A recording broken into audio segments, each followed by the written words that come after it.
Abençoados e eleitos de Deus, graça e paz. Sejam todos bem-vindos a mais um vídeo do canal Crescer na Graça. Vamos juntos?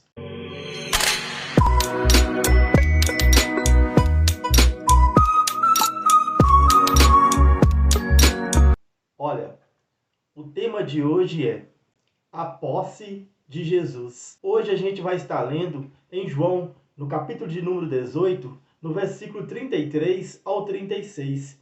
Pilatos então voltou para o pretório, chamou Jesus e lhe perguntou: Você é o rei dos judeus?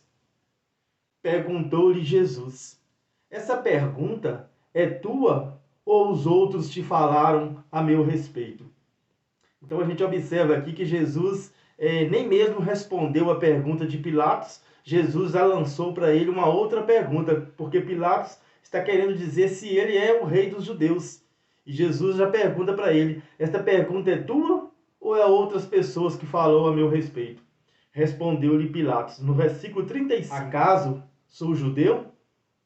Foram o seu povo e os chefes dos sacerdotes que o entregaram a mim. Que foi que você fez? Disse-lhe Jesus: O meu reino não é deste mundo. Se fosse, os meus servos lutariam para impedir que os judeus me prendessem. Mas agora, o meu reino não é daqui. Olha, que coisa maravilhosa a gente fazer essas leituras e procurar então entender o que está acontecendo. Porque a gente voltando então aqui nos textos da Bíblia, a gente consegue ver o João Batista anunciando a chegada de um novo reino. A gente vê também o próprio Jesus anunciando a chegada do reino de Deus, anunciando a chegada de um novo reino. E o que acontece? Os homens, por não entender as coisas de forma espiritual, até mesmo os apóstolos, eles tinham dificuldade de entender. O apóstolo Judas, o que levou Judas a entregar Jesus era a fé que Judas tinha em Jesus. A gente falando assim fica difícil de entender, né? Se Judas traiu Jesus, como Judas tinha fé em Jesus? Claro que Judas tinha muita fé em Jesus. Judas acreditava que Jesus era mesmo o Filho de Deus, era mesmo o Messias que os judeus esperavam, que os profetas tinham profetizado. Judas acreditava tanto que Jesus era o Filho de Deus, que o que levou Judas a entregar Jesus, na verdade, foi a ambição pelo dinheiro.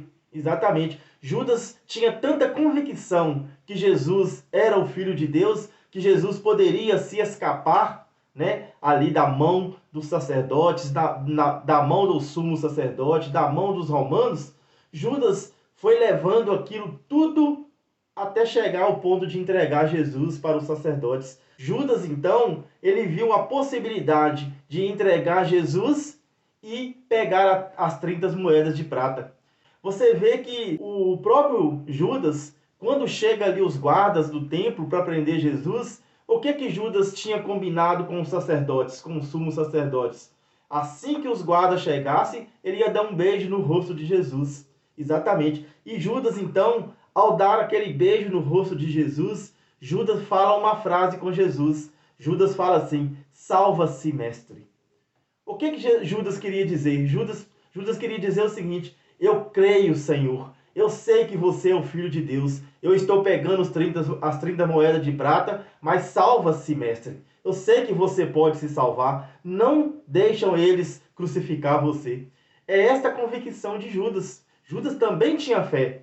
Porém, Judas foi criado para aquele propósito. Foi criado exatamente para aquilo. Então, Judas dá aquele beijo no rosto de Jesus e Judas fala: salva-se, mestre. Judas, como os outros demais judeus, eles esperavam, como João Batista anunciava a chegada do reino, como o próprio Jesus anunciava a chegada do reino, Judas então esperava, na verdade, que Jesus estabelecesse o reino dele, um reino físico aqui na terra, que pudesse então ali ter legiões de anjos a favor dele para destruir todo aquele exército romano. Era este o pensamento de Judas. Judas acompanhou Jesus até na cruz, quando ele viu que Jesus então não estava caminhando para aquele pensamento que Judas estava com ele, e que Jesus então tinha um propósito, que era realmente morrer na cruz e ressuscitar ao terceiro dia, Judas então volta até os sumos sacerdotes, entrega então, devolve, joga as 30 moedas de prata, e Judas vai procurar o seu destino. Mas Judas tinha esta convicção.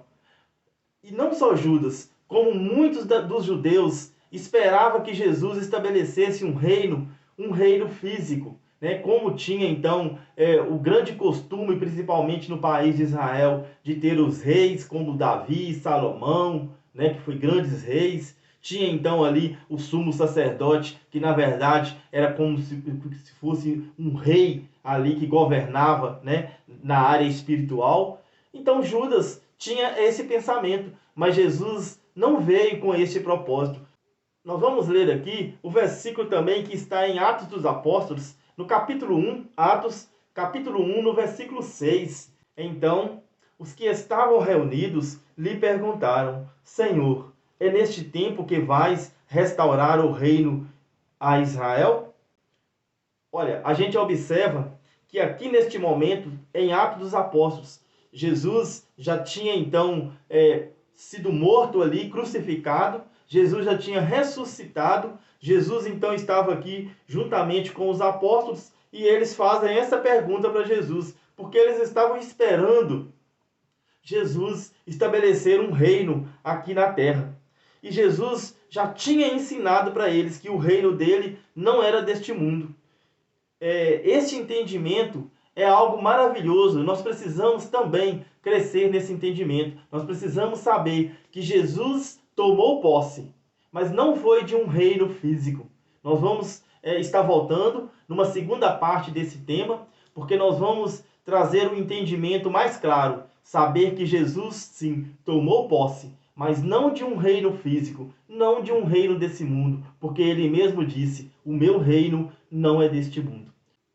Olha, eu quero agradecer a todos vocês que estão aí acompanhando nossos vídeos. Você que ainda não se inscreveu no canal, se inscreva. Compartilham estas mensagens do Evangelho da Graça de Deus. Nós vamos voltar em breve com a segunda parte desse tema.